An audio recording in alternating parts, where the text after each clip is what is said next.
Halo semuanya, balik lagi nih dengan kita berempat. Ada saya Reta, ada Mbak Dede, ada Mbak Ira sama Mas Rangga. Nah, pada kesempatan sekarang nih, kita mau belajar atau membahas singkat tentang seorang tokoh pelayan masyarakat.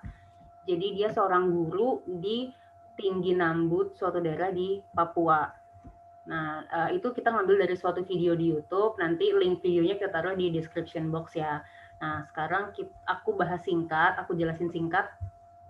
Jadi beliau namanya Pak Markus, ini sudah mengabdikan dirinya sebagai tenaga pengajar di Distrik Tinggi Nambut, Papua itu selama 8 tahun. Nah, Bapak Markus ini bisa dikatakan menyatukan atau blend 3 pekerjaan jadi satu atau 3 in 1 lah ya, itu karena beliau juga sebagai pengajar, sebagai kepala sekolah juga, dan sebagai penjaga sekolah juga. Nah, dalam mengajar, beliau dibantu oleh 2 orang tenaga pengajar honorer. Saat ini jumlah siswanya ada 170, cukup banyak sih ya untuk diajar oleh 3 orang guru doang. Pada awalnya cuma 70 siswa. Nah, itu deskripsi singkat tentang sosok Bapak Markus ini. Nah, tapi kan rasanya teman-teman kurang afdol ya kalau kita cuma bahas deskripsinya, tapi kita nggak bahas apa saja sih nilai positif dari Bapak Markus yang bisa jadi panutan, terutama nilai aneka yang kalau kita kaitkan ke nilai-nilai dasar ASN. Coba siapa nih yang mau bahas duluan nilai anekanya? Kalau aku ini sih Mbak, ngelihat dari sosok Pak Markus ini, dia tuh sosok yang benar-benar totalitas dalam pekerjaannya gitu. Dia sampai rela mengabdi jauh dari keluarga selama 8 tahun, terus kalau nggak salah di videonya tuh dia bilang dia pulang pergi ya dari daerah mana ke daerah mana gitu tiap pagi. Terus dia tuh benar-benar konsisten dalam mengajar sampai perlahan-lahan merubah mindset masyarakat. Soalnya kan Tinggi Nambut tuh dia daerah OPM ya, dan jadi dia tuh bisa merubah, benar-benar mendidiknya tuh sampai merubah pola pikir masyarakat supaya ikut bangga sama NKRI sih. Menurut aku benar-benar dia tuh sosok guru yang bertanggung jawab buat mengedukasi masyarakat. Itu sih aku ngelihatnya. Ada tambahan nggak dari Mas sama Mbak? Wah, itu nilai akuntabilitas ya berarti ya Mbak? Iya nggak sih? Iya nih. Iya Soalnya benar. dia tuh benar-benar tanggung jawab gitu sama kode etik dia, profesi guru. Kalau menurut aku sih ya, bapaknya juga punya nilai nasionalisme yang tinggi sih Mbak. Ngelihat dari bapaknya kan mau gitu berjuang di sana awalnya seorang diri kan sebagai guru di sana. Kemudian akhirnya ada guru honorer yang 2 orang itu, tapi tetap aja gitu sekolah itu tetap akan ada kalau bapaknya ada, kalau bapaknya nggak ada sekolahnya tutup kan. Nah di situ juga dia mengorbankan diri dia untuk kemajuan pendidikan anak-anak di sana gitu. Oh iya benar-benar. Terus kayak tadi kan Mbak Ira bilang dia berpegang teguh. Terus bahkan kalau kalau dia ada aktivitas sekolahnya tutup kan. Nah sebenarnya itu juga berkaitan nggak sih sama mutu? Dia menjaga mutunya dia sebagai seorang tenaga pendidik pengajar gitu kan. Bahkan dari siswa yang tadinya 70 jadi 170 itu kan berarti ada improvement, ada perbaikan berkelanjutan kan. Dia mau meningkatkan mutu dia sebagai seorang pendidik, pengajar gitu. Terus dia juga dia mengayomi siswa maupun mengayomi masyarakat sekitar. Kayak tadi yang Mbak Dede bilang kan itu kan di daerah OPM. Kan daerah OPM kan lumayan apa ya istilahnya lumayan strict ya nilai-nilai budaya setempatnya. Nah bahkan sampai yang awalnya siswanya nggak boleh pakai seragam merah putih karena dia mengayomi warga lokal, jadi akhirnya sekarang siswa-siswanya udah boleh pakai seragam merah putih kan. Itu kan dia bukti kalau dia berpegang, dia berkomit kepada mutu dia sebagai tenaga pendidik, ya kan? Iya Iya benar. benar, benar. Terus tadi juga itu tuh, kan ini daerah OPM ya, jadi benar-benar bapaknya itu nggak pilih-pilih, jadi dia tuh benar-benar ASN yang mempersatukan bangsa gitu.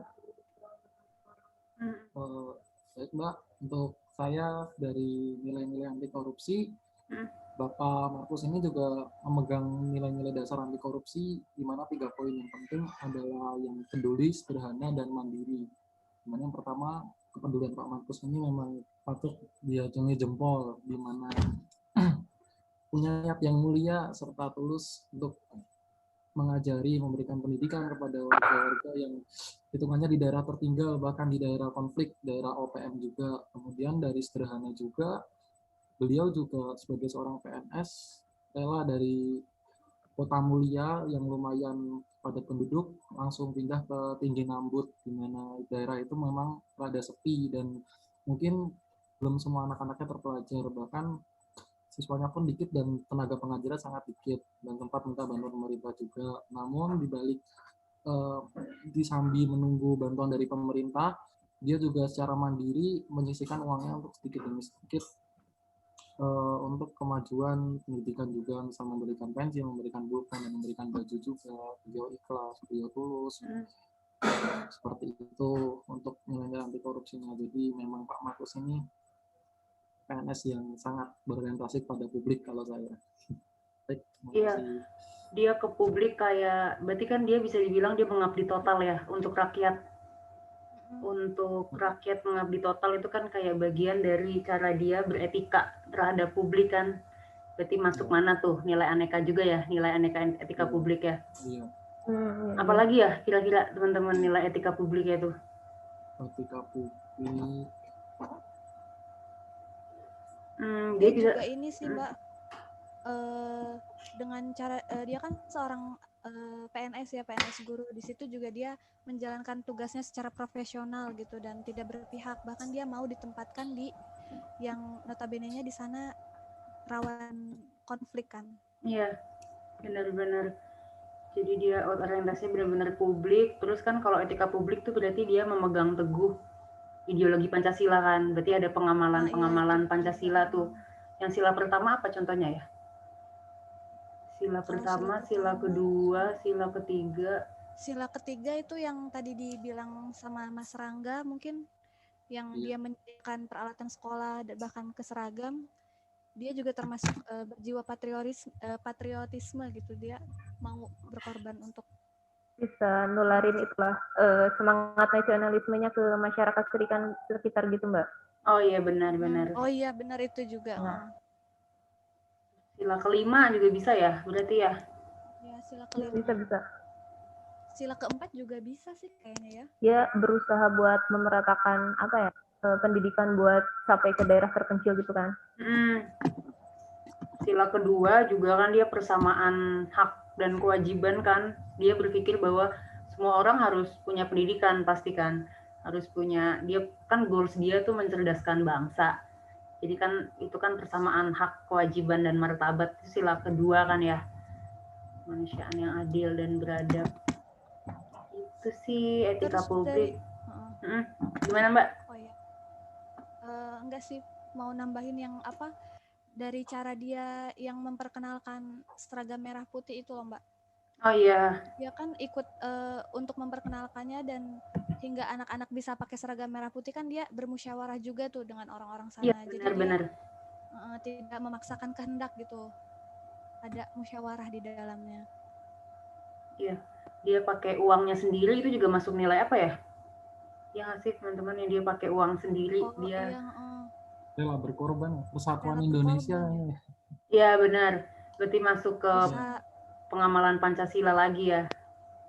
Pancasila lagi. Emang bapaknya berjiwa aneka. Apa tuh, kan tadi akuntabilitas udah, nasionalisme, etika publik, komitmen mutu, anti korupsi, udah semua ya. Ada lagi nggak teman-teman kalau mau nambahin? Soalnya dari sikap-sikap dia apa ya? Dia yang dia rela PP, dia tiap hari PP ya. Tadi kalau aku lihat di map sih dari daerah Mulia ke Tinggi Nambut cuma 12 kilo sih. Tapi 12 kilonya Jakarta mungkin memang cuma setengah jam. Tapi ini kan 12 kilonya daerah berbukit kan, pasti itu masuk juga kan nilai apa ya, dia komitmen mutu berarti ya. Dia rela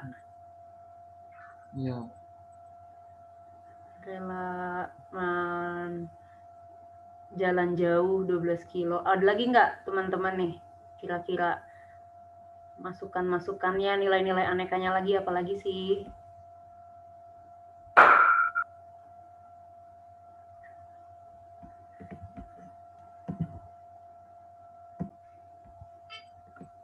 Oh iya Mbak, tadi kan Mbak Rita sempat bilang tuh di pembukaan yang bahwa Pak Markus ini dia tuh triple job kan, dia kepala sekolah, penjaga sekolah. Kayaknya itu masuk nilai aneka juga deh. Termasuk dia bertanggung jawab gitu nggak sih? Iya benar, berarti masuk. Iya. Akuntabilitas juga kan. Iya benar-benar. Terus kalau mau ngelihat tanggung jawab, dia masuk anti korupsi juga nggak sih? Ya kan dia bertanggung jawab. Benar, dia masuk Oh nilai iya, ada di nilai anti korupsi. Benar. Terus nilai anti korupsi yang lain tuh kayak peduli. Tadi Mas Rangga udah bahas ya peduli ya? Udah peduli, udah sederhana, mandiri. Mungkin nilai yang lain. Berani nggak sih? Dia berani. Itu daerah OPM. Sambil memegang nasional. Berani banget itu. Iya. Dan dia memperjuangkan. Juga, ya? Dia memperjuangkan bisa pakai merah putih itu kan sebenarnya berani banget sih. Di tengah OPM. Taruhannya udah nyawa ya dia di sana. Iya, OPM taruhannya sudah nyawa. Oke. Teman-teman, ini udah mau kita akhiri nih diskusinya. Cuma sebelum kita akhiri, aku mau dengar closing statement kali ya dari kita masing-masing tentang sosok Pak Markus ini sebagai PNS, sebagai pelayan masyarakat yang udah mengabdi di pelosok 8 tahun dengan segala keterbatasan yang ada. Apa coba closing statement dari siapa nih yang pertama? Closing statement. Mbak Ira deh, apa closing statementmu Mbak?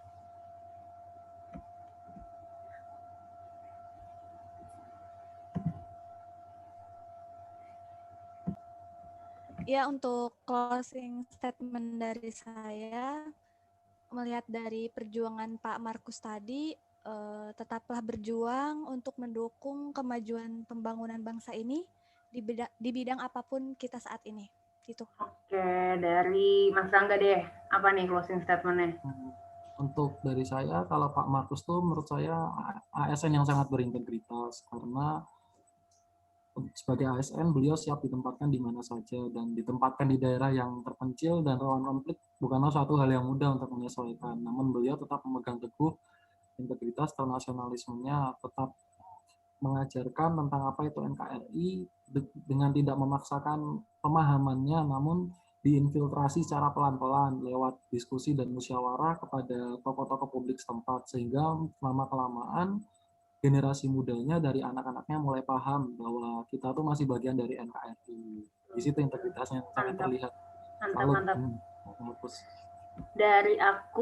Kalau dari aku closing statementku, teruslah berkembang, teruslah berinovasi dan menjaga mutu pekerjaanmu agar apa yang menjadi goalsmu, agar apa yang menjadi tujuanmu dalam bekerja itu benar-benar terwujud dengan total dan maksimal.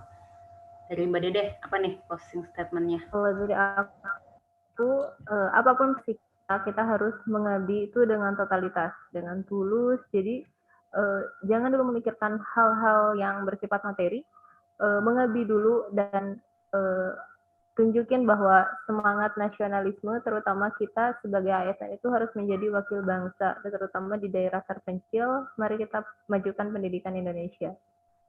Oke, begitu dulu ya teman-teman, semua pendengar diskusi kali ini. Semoga dapat bermanfaat untuk semuanya yang mendengar atau untuk kita sendiri. Terima kasih, kita salam api kali ya. Ya. Oke, 1, 2, 3, salam api. Oke, terima kasih.